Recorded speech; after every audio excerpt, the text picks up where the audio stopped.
Last lecture में हम लोग हाफ वेव रेक्टिफायर के बारे में पढ़ रहे थे और मैंने आपको समझाया था कि किस तरीके से आपको अगर पॉजिटिव हाफ साइकिल चाहिए तो डायोड को किस तरीके से कनेक्ट करना है, और अगर आपको नेगेटिव हाफ साइकिल चाहिए तो आपको किस तरीके से डायोड कनेक्ट करना है। ओके, तो ये with the help of wave form भी आप यहाँ पे समझ सकते हैं। तो यहाँ पर ये आपका सेकेंडरी वोल्टेज है, मींस जो सेकेंडरी वाइंडिंग के अक्रॉस आपको जो वोल्टेज मिल रही है एसी की, ये उसका मैग्नीट्यूड है। तो ये एक साइन वेव है, ESM साइन ओमेगा टी। अब इसको आप हाफ वेव रेक्टिफायर में अप्लाई कर रहे हैं। ओके, सो आपने क्या किया, एक डायोड के अक्रॉस इस इनपुट वेव फॉर्म को अप्लाई कर दिया। ओके, तो एग्जाम में अगर आपसे पूछा जाएगा कि explain the working of half wave rectifier with the help of wave form, तो आप कुछ इस तरीके से वेव फॉर्म्स बनाइएगा। तो अब क्या होगा, ये डायोड जो है इस पॉजिटिव साइकिल को पास करेगा। तो देखिए इस पॉजिटिव साइकिल के लिए आपको यहाँ पर आउटपुट मिल रहा है। तो ये लोड करंट रिप्रेजेंट कर रहा है और यहाँ पे लोड वोल्टेज। तो simply V equal to I R का रिलेशन रख के आप करंट और वोल्टेज, तो दोनों का जो ग्राफ है वो देखिए सेम ही बन रहा है यहाँ पर, लोड वोल्टेज और लोड करंट का। क्लियर। अब यहाँ पे कुछ पैरामीटर्स हैं लाइक आई एम। तो आई एम रिप्रेजेंट करता है आपका मैक्सिमम करंट। ओके, तो देखिए ये जो वैल्यू है, मतलब ये मैक्सिमम वैल्यू यहाँ पर जो होगी that is your I am. Load current means resistor के अक्रॉस जो आपको लोड मिल रहा है, ये आपका यहाँ पे रेजिस्टेंस अप्लाई था, तो आप बेसिकली इसके अक्रॉस जो लोड ले रहे हैं, मतलब करंट ले रहे हैं, that is your load current. Okay, then average value, so that is basically your DC value and it is represented at IDC। तो हम इसको IDC से रिप्रेजेंट करते हैं और अभी हम इसकी वैल्यू कैलकुलेट करेंगे कि ये IM के टर्म्स में क्या आती है, यानी कि IDC और IM के बीच में क्या रिलेशन है, ये अभी हम ड्राइव करेंगे। Okay, so omega T radio frequency के टर्म्स में ये मूव कर रहा है यहाँ पे, आपका जो भी मैग्नीट्यूड है वाई एक्सिस पे। सिमिलरली आप वोल्टेज को भी रिप्रेजेंट कर सकते हैं यहाँ पर, जो आपने यहाँ कर रखा है, और इसमें भी आपको एक एवरेज वैल्यू मिलेगी, मीन्स VDC। तो हम ये भी फाइंड आउट करेंगे कि VDC और VM मैक्सिमम वोल्टेज के बीच में क्या रिलेशन होता है। क्लियर। तो डायग्राम आपको समझ में आ गया होगा, वेव फॉर्म्स आपकी ये हैं, ये आपको समझ में आ गई होंगी, आप इसके नोट्स बना सकते हैं प्रॉपर तरीके से, जो मैं बोल रहा हूँ आप उसी चीज़ को राइटिंग में लिख सकते हैं। चलिए अब हम कुछ फॉर्मूले और आप कह सकते हैं कुछ इक्वेशंस ड्राइव करते हैं, कुछ रिलेशंस फाइंड आउट करते हैं। तो हाफ वेव रेक्टिफायर के केस में सबसे पहला जो रिलेशन है हमारा वो है आपका लोड करंट। तो IDC से इसको रिप्रेजेंट किया जाता है। एक चीज़ शायद आई थिंक मैंने आपको पहले भी समझाई होगी, मैं यहाँ फिर से समझा दे रहा हूँ आपको। जब भी आप किसी DC वैल्यू को रिप्रेजेंट कर रहे हैं तो आप हमेशा उसे कैपिटल अल्फ़ाबेट्स में रिप्रेजेंट करेंगे। अगर आप सिंपल AC रिप्रेजेंट कर रहे हैं तो आप उसे हमेशा स्मॉल में रिप्रेजेंट करेंगे। ओके, और अगर आप कॉम्बिनेशन कर रहे हैं AC और DC दोनों का, तो आप उसको कुछ इस तरीके से रिप्रेजेंट करेंगे। ओके, तो ये चीज़ आप जरूर ध्यान रखिएगा। दिस इज फॉर DC, आप नोट भी कर लीजिए कहीं पे, pure DC। This is for complete AC, और इसको बोला जाता है इंस्टेंटेनियस वोल्टेज,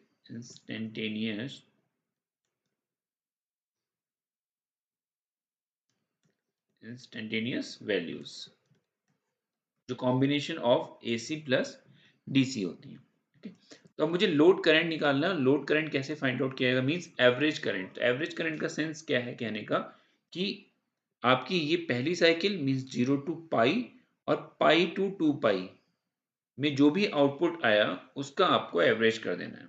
क्लियर।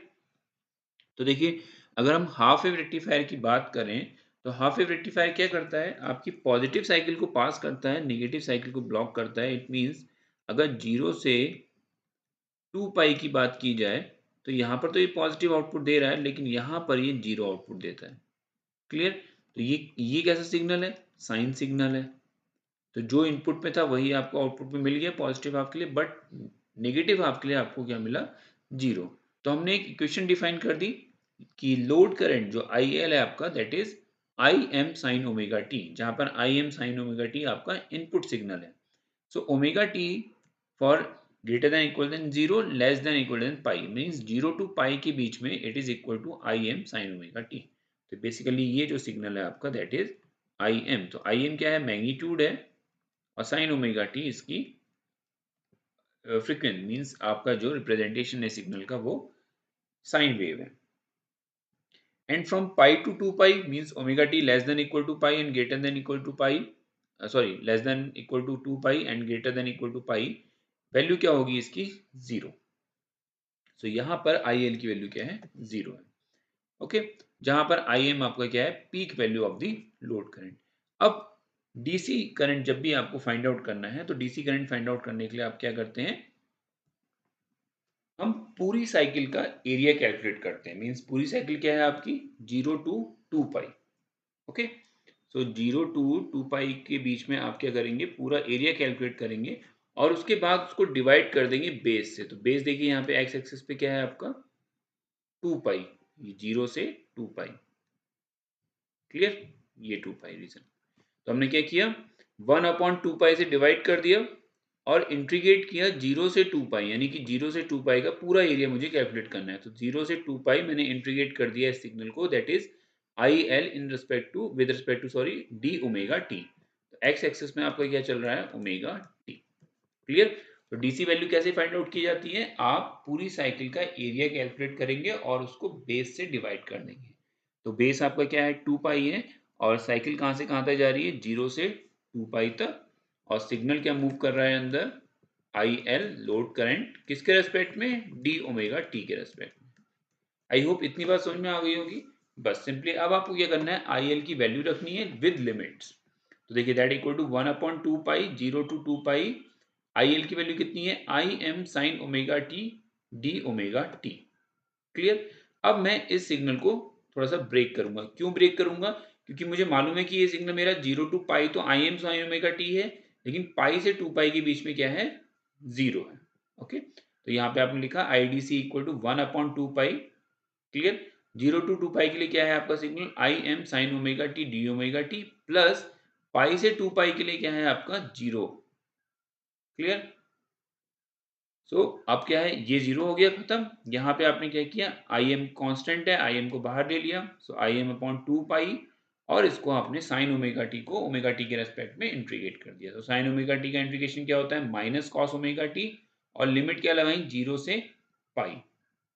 जैसे क्या लिखेंगे, देखिए माइनस साइन बाहर आ जाएगा, क्या हो जाएगा माइनस आई एम अपॉन 2 पाई, और कॉस ओमेगा टी में आप एक बार पाई रखेंगे तो वो क्या हो जाएगा कॉस पाई, और माइनस कॉस 0। तो कॉस पाई की वैल्यू क्या होती है -1, तो यहाँ -1 रख दिया आपने। कॉस 0 की वैल्यू क्या होती है 1, तो यहाँ ये -1 हो गया। बाहर आपका माइनस ऑलरेडी साइन है, तो आई एम अपॉन 2 पाई, अंदर दोनों ऐड होके कितने हो जाएंगे -2, माइनस माइनस प्लस हो जाएगा। आंसर क्या होगा 2 से 2 कट जाएगा, तो बचेगा क्या आई एम अपॉन पाई। क्लियर। तो एवरेज वैल्यू कैसे कैलकुलेट की जाती है और उसकी वैल्यू क्या आती है आई एम अपॉन पाई। तो एक बार ब्रीफ करते हैं कैसे करना है। आपको एरिया निकालना है पूरी साइकिल का 0 टू 2 पाई, और उसको बेस से डिवाइड कर देना है, और वो है आपका 2 पाई, और आपका आंसर क्या आएगा आई एम अपॉन पाई। तो ये वैल्यू आपको याद होनी चाहिए, न्यूमेरिकल में ये बहुत जरूरी है, हेल्प करेगी हमारे लिए। अगर मुझे वोल्टेज निकालनी है डीसी वोल्टेज, तो सिंपली क्या होगा, आप V equal to I R formula रखिए, तो क्या हो जाएगा the product of DC load current and load resistance R L is basically the DC load voltage. तो V D C equal to I D C into R L. I D C की value आपको मालूम है, that is I M upon pi. तो V D C equal to कितना हो जाएगा we M upon pi. तो अगर आपसे कोई लोड करंट पूछता है या लोड वोल्टेज पूछता है तो आपको उसकी वैल्यू पता होनी चाहिए। कैसे निकालते हैं ये मैंने आपको यहाँ पे समझा दिया है, तो आप इसको नोट डाउन कर लीजिए, नोट्स बनाइए अपने अच्छी तरीके से, ताकि आप एग्जाम में अच्छी तरीके से डिफाइन कर पाए। चलिए नेक्स्ट है आपका root mean square value means I R M S. Okay, so this is I R M S. तो रूट मीन स्क्वायर, पहले आप क्या करेंगे स्क्वायर करेंगे, देन मीन निकालेंगे, और देन उसके ऊपर स्क्वायर रूट चढ़ाएंगे। तो देखिए यहाँ पे अगर आप देखें, आपने क्या किया पहले सिग्नल को आई एम साइन ओमेगा टी, आपके जो वेव फॉर्म थी उसको आपने स्क्वायर किया। क्लियर। देन मीन निकाला 1/2 पाई से डिवाइड करके, और देन आपने उसका स्क्वायर रूट लिया। तो I R M S value इस तरीके से कैलकुलेट की जाती है। तो ये भी एक पैरामीटर है जो जनरली परफॉर्मेंस मेजर करने में या फिर इफिशिएंसी कैलकुलेट करने में, एसी पावर डीसी पावर चीज़ों को जो भी हम कैलकुलेट करते हैं वहाँ पर IRMS वैल्यू की जरूरत होती है। तो AC बेसिकली AC जब हम पावर कैलकुलेट करते हैं तो हमें इसकी जरूरत पड़ेगी। ओके, सो सिग्नल क्या है आपका आई एम साइन ओमेगा टी, आपने यहाँ पुट किया, इसको स्क्वायर लिया, that is I M square sine square omega T D omega T. Simple mathematics है, कुछ भी कॉम्प्लेक्स नहीं है। सिग्नल कहाँ से कहाँ तक है हाफ वेव रेक्टिफायर में? 0 से पाई तक, क्योंकि पाई से 2 पाई तक आपका सिग्नल क्या है? 0, तो उसको कंसिडर करने की जरूरत ही नहीं है। देन 0 से पाई में साइन स्क्वायर ओमेगा टी का फॉर्मूला आपको पता ही है, हम लिख सकते हैं cos 2 omega T equal to 2 sine square omega T. Okay, तो ये फॉर्मूला आपने पढ़ा होगा ट्रिग्नोमेट्री में, that 1 minus cos 2 omega T equal to 2 sine square omega T. तो साइन स्क्वायर ओमेगा टी को क्या क्या लिख सकता हूँ? 1 minus cos 2 omega T divide by 2। Okay, तो मैंने यहाँ लिख दिया 1 minus cos 2 omega T divide by 2। I am को मैंने कांस्टेंट है, आई एम को मैंने बाहर ले लिया, तो आई एम बाहर आ गया, क्या बचा अंदर? Under root of 1/2 pi 0 to pi 1 minus cos 2 omega T D omega T divide by 2। अब आप इसको अलग अलग इंटीग्रेट कर लेंगे, सो डी ओमेगा टी 1 से मल्टीप्लाई होगा तो क्या हो जाएगा? Omega T divide by 2। Clear? Again cos 2 omega T को आप इंटीग्रेट करेंगे तो क्या हो जाएगा? cos का इंटीग्रेशन क्या होता है? sin 2 omega T divide by 2 आ जाएगा, ये 2 ओमेगा है अंदर।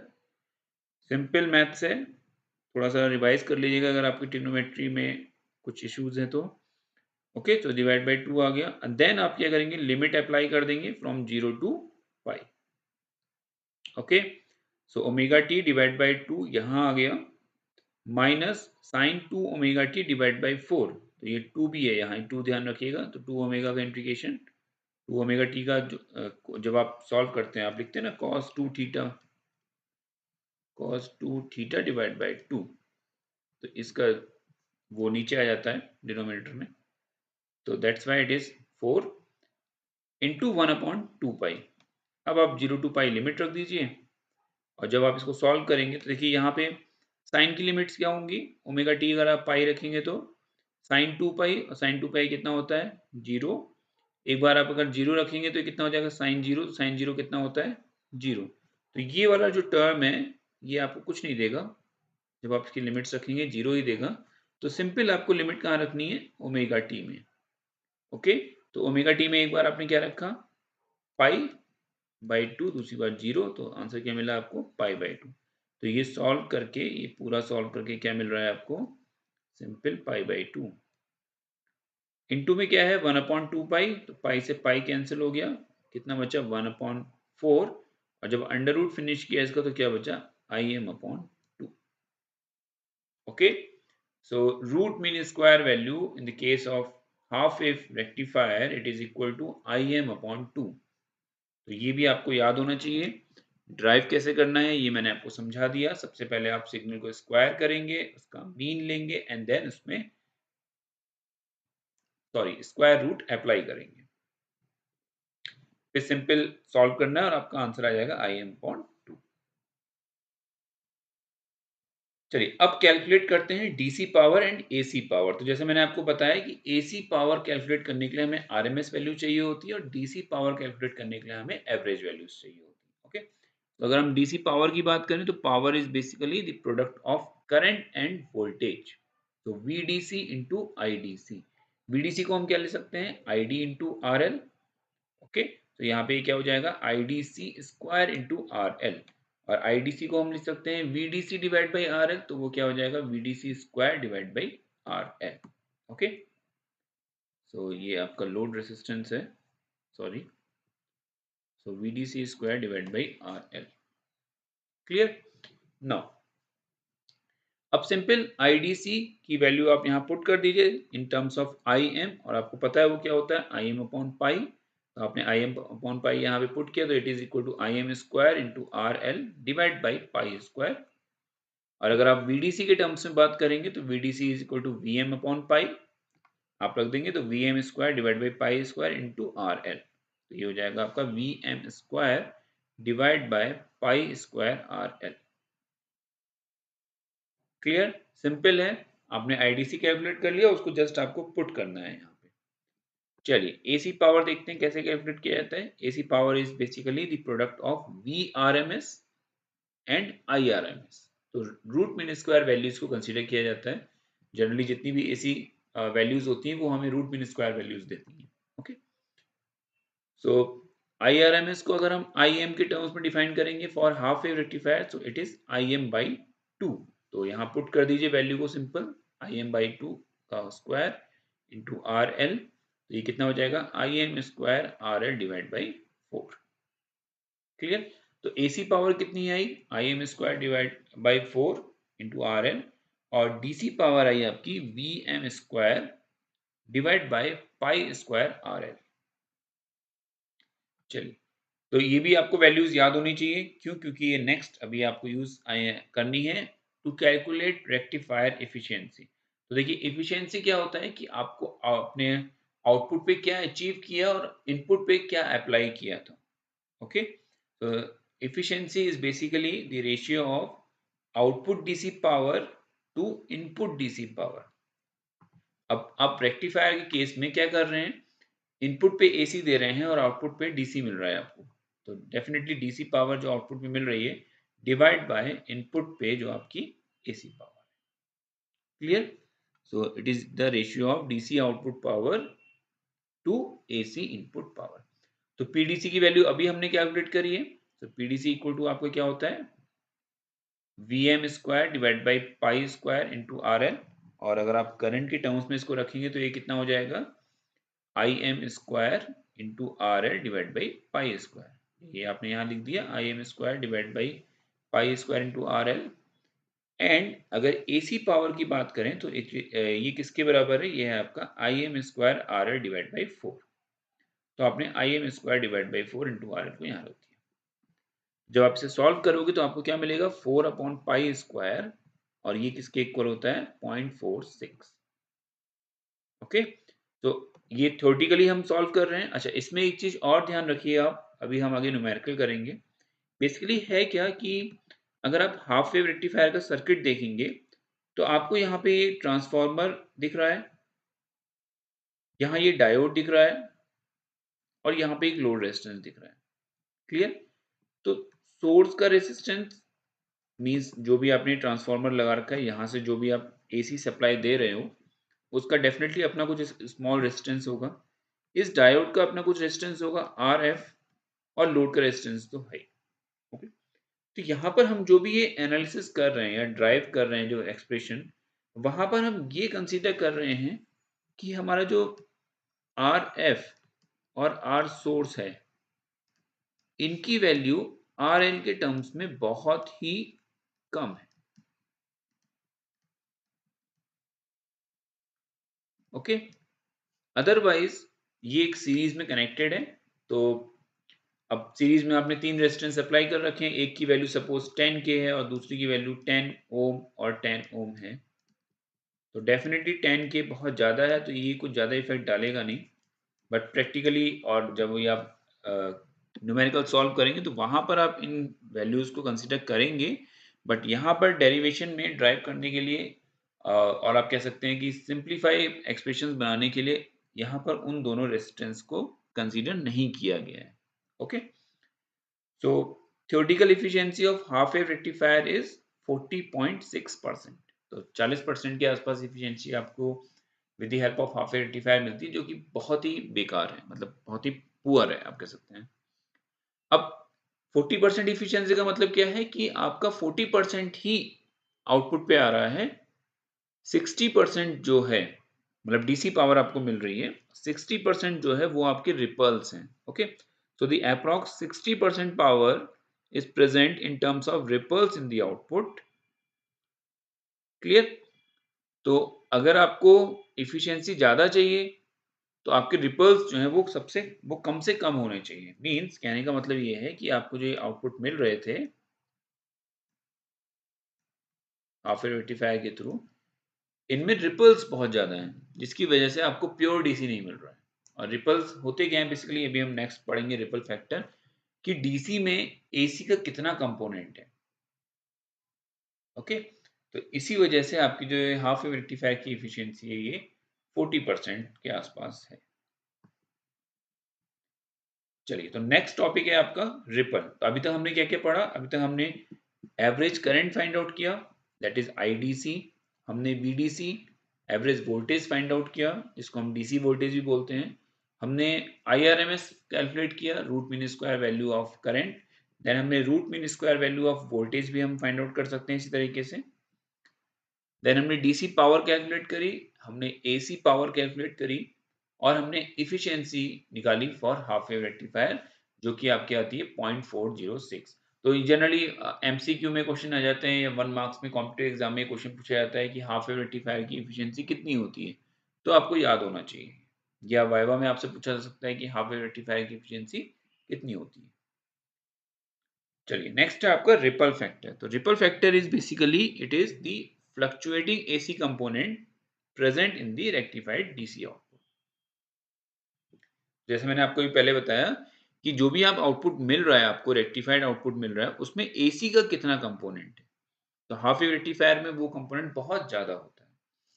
It is the ratio of the RMS value of the AC component present in the rectified output to the average value of the rectified output, means RMS value of AC component and the average, or you can say direct current value of the rectified output. The quality of the DC waveform can be expressed in terms of ripple factor. तो जैसा मैंने आपको पहले बताया था कि efficiency अगर उसकी 40% है, तो ये शो कर रहा है कि बहुत ज़्यादा रिपल्स हैं। तो किसी भी डीसी वेवफॉर्म की अगर आपको क्वालिटी चेक करनी है, तो वो कौन बताएगा आपको? Ripple factor. या रिपल फैक्टर के टर्म्स में आप उस डीसी वेवफॉर्म की क्वालिटी को रिप्रेजेंट कर सकते हैं। ओके, सो कैलकुलेट करके देखते हैं कि हाफ वेव रेक्टिफायर के केस में रिपल फैक्टर की वैल्यू क्या आती है। It is the ratio of RMS value, जैसा हमने ऊपर पढ़ा अभी, of AC component to the average और डीसी कंपोनेंट। तो हम यहाँ पे आरएमएस वैल्यू लिखेंगे और उसके बाद नीचे डिनोमिनेटर में डीसी वैल्यू लिखेंगे। Clear? Now, output current is composed of AC component as well as DC component। बिल्कुल, आपको जो भी आउटपुट मिल रहा है उसमें AC भी है और उसमें क्या है, आपकी DC भी है। अब मुझे निकालना क्या है? मुझे सिर्फ RMS कंपोनेंट निकालना है। तो इट मीन्स आप ये कह सकते हैं कि योर RMS कंपोनेंट जो भी आपको आउटपुट में मिल रहा है, दैट इज बेसिकली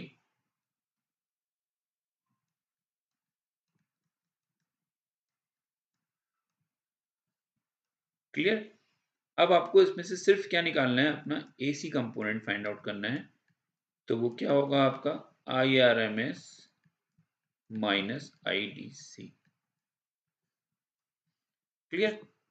देखिए, I R M S is the value of total output current is under root of I A C square plus I D C square. Okay, and I A C की value अगर निकालनी तो that is equal to under root of I R M S square minus I D C square. और divide किससे कर रहे हैं आप? आई डी सी से। तो यहाँ पे जस्ट रख लेते हैं उन वैल्यूज को। Under root of I R M S square minus I D C square divide by I D C. Clear? अब इस आई डी सी को आप अंडर रूट के अंदर ले जाएंगे, तो आप इसे लिख सकते हैं I R M S square divide by I D C square -1। Clear? अगर मैं इस I R M S square minus I D C square के बाद नीचे आई डी सी लिखा हुआ है, तो अगर मैं इस आई डी सी को अंडर रूट में ले जाऊंगा तो ये क्या बन जाएगा? स्क्वायर। फिर मैं इसको डिवाइड कर दूंगा, तो I R M S square divide by I D C square -1 आ जाएगा। क्लियर?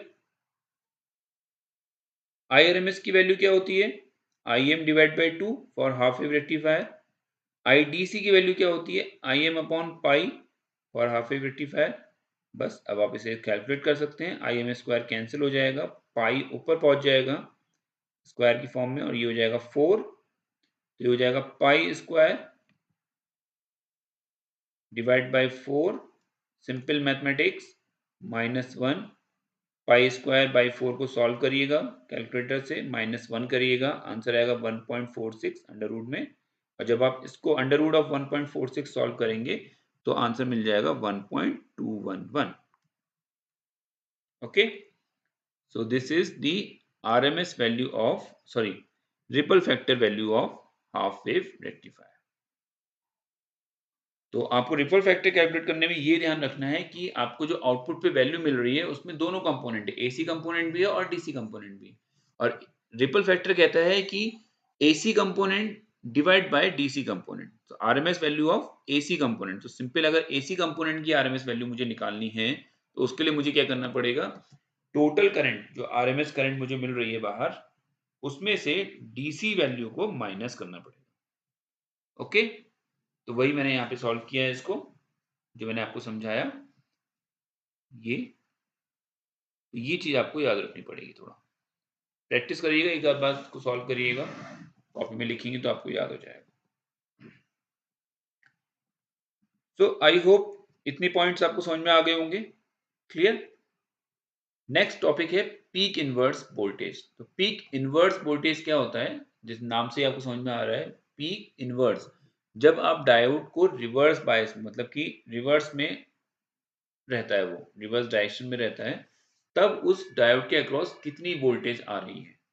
ओके, सपोज मीन्स कि आपका ये डायोड है जो कि आपने अप्लाई कर रखा है। अब जब ये रिवर्स बायस में है तो ये रिवर्स बायस में कैसे काम करेगा, ओपन सर्किट की तरह। तो इस टाइम पे इसके अक्रॉस कितना वोल्टेज आ रहा है, अब वो वोल्टेज कौन सा होगा, जो इस सेकेंडरी वाइंडिंग के अक्रॉस होगा। क्लियर। तो वो होता है आपका Vm। सो डेफिनेशन की अगर बात करें तो peak inverse voltage is the peak voltage across the diode in the reverse direction, और you can say when the diode is reverse biased. Clear. Next topic है आपका ट्रांसफॉर्मर यूटिलाइजेशन फैक्टर। तो transformer utilization factor ये बताता है कि आपका जो ट्रांसफॉर्मर है वो कितने इफिशिएंटली यूटिलाइज हो रहा है। It indicates how much is the utilization of transformer in the circuit। तो ट्रांसफार्मर ने क्या किया, उसके इनपुट से एसी पावर आ रही थी और वो डीसी पावर डिलीवर हो रही थी लोड को। तो इनपुट की अगर बात करें तो ट्रांसफार्मर में क्या आ रहा है, एसी पावर आ रही है, और लोड की अगर बात करें तो आउटपुट में क्या मिल रहा है आपको, DC power. So it is basically the ratio of DC power delivered to the load divided by AC power rating of the transformer. Clear. तो ट्रांसफार्मर की एसी की पावर रेटिंग क्या है, एसी एसी फॉर्म में, और आप load में क्या डीसी पावर डिलीवर कर रहे हैं। तो अगर हम एसी पावर की बात करें, रेटिंग की बात करें ट्रांसफार्मर की, तो वो क्या होगी, simply V R M S into I R M S, क्योंकि हम एसी कंपोनेंट की वैल्यू हमेशा आर एम एस में लेते हैं। So V R M S क्या होगा। अब यहाँ पे आपको एक चीज याद रखनी है, एक चीज ये याद रखनी है आपको कि जब आप सेकेंडरी वाइंडिंग की बात कर रहे हैं, ओके,